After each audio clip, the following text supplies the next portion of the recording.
নড়াইল মালিবাগ থেকে আমি দেখতে পাচ্ছি আমার পিছনে একটি মানববন্ধন অনুষ্ঠিত হচ্ছে, যে মানববন্ধনে নড়াইল জেলা বৈষম্য বিরোধী ছাত্র আন্দোলন সহ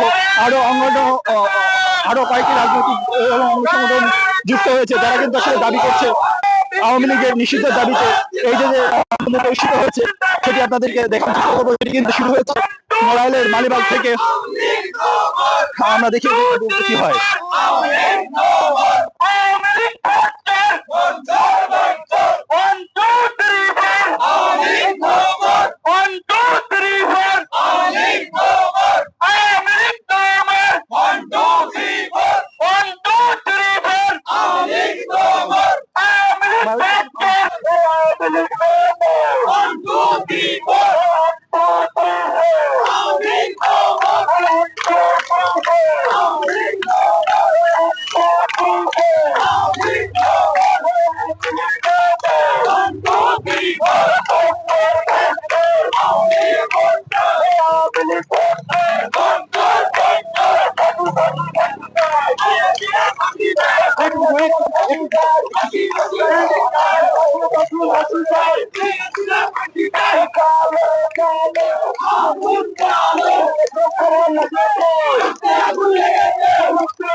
এই মুহূর্তে আমি কিন্তু দেখতে পাচ্ছি নড়াইলের যে মালিবাগ সড়কটি রয়েছে তার পিছনে দীর্ঘ একটি গাড়ির মানে যানবাহনের সারি রয়েছে। এখানে রাস্তা বন্ধ করে আওয়ামী লীগকে নিষিদ্ধের দাবিতে কিন্তু নড়াইল জেলা বৈষম্য বিরোধী ছাত্র আন্দোলন সহ অনেক অঙ্গ সংগঠন তারা কিন্তু নড়াইলের এই রাজপথকে আটকে তারা 1, 2, 3, 4 আওয়ামী লীগ ভোট এবং আওয়ামী লীগের নিষিদ্ধের দাবিতে অনেকগুলো স্লোগান কিন্তু এখানে তারা করছে। আমরা সেটাই জানার চেষ্টা করি।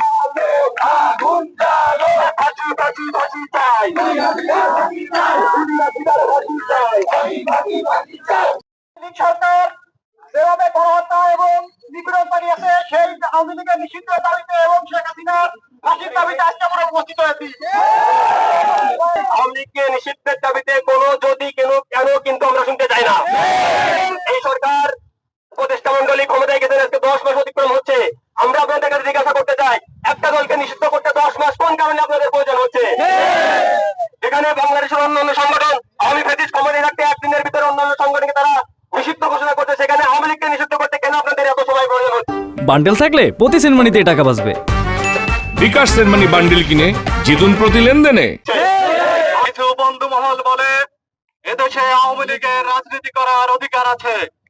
আমি বলতে চাই, যদি আওয়ামী লীগ রাজনীতি করত তাহলে সেটা ঠিক ছিল, কিন্তু আওয়ামী লীগ তো রাজনীতি করে না।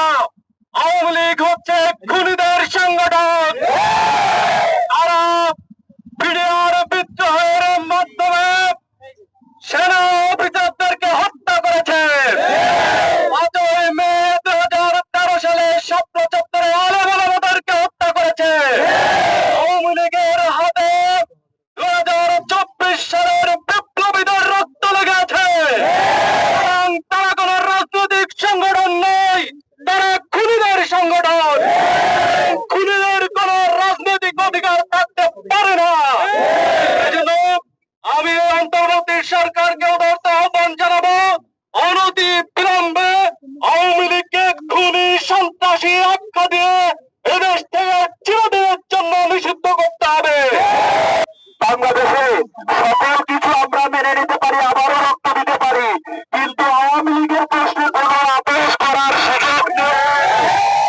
এই মুহূর্তে আমি নড়াইল জেলা বৈষম্য বিরোধী ছাত্র আন্দোলনের মুখ্য সমন্বয়ক কাজী আরুজুর রহমান বাবু ভাইয়ের সাথে কথা বলে জানার চেষ্টা করবো আজকে কেন বিক্ষোভটা তারা করছে এই রাজপথ আটকে। আচ্ছা, আজকে হচ্ছে আপনার কিছুদিন আগে, গত 2 দিন আগে আপনারা জেনেছেন যে স্বৈরাচার শেখ হাসিনার রাষ্ট্রপতি আব্দুল হামিদ খান তিনি হচ্ছে দেশ ত্যাগ করছেন। তো গত 9 মাস চলে গেছে, কিন্তু ইন্টারিম থেকে আমরা এখনো পর্যন্ত কিছু পাইনি যেটা হচ্ছে আওয়ামী লীগ নিষিদ্ধ হতে পারে। তো আমরা বলতে চাই সেটা হচ্ছে নাৎসি বাহিনীকে নিষিদ্ধ করতে কোনো আইনের কোনো হচ্ছে আপনার বিচারের কোনো প্রক্রিয়া করা লাগে নাই। তো নাৎসি বাহিনী থেকে কোন অংশে আওয়ামী লীগ কম ছিল এটা আমার জানা নাই।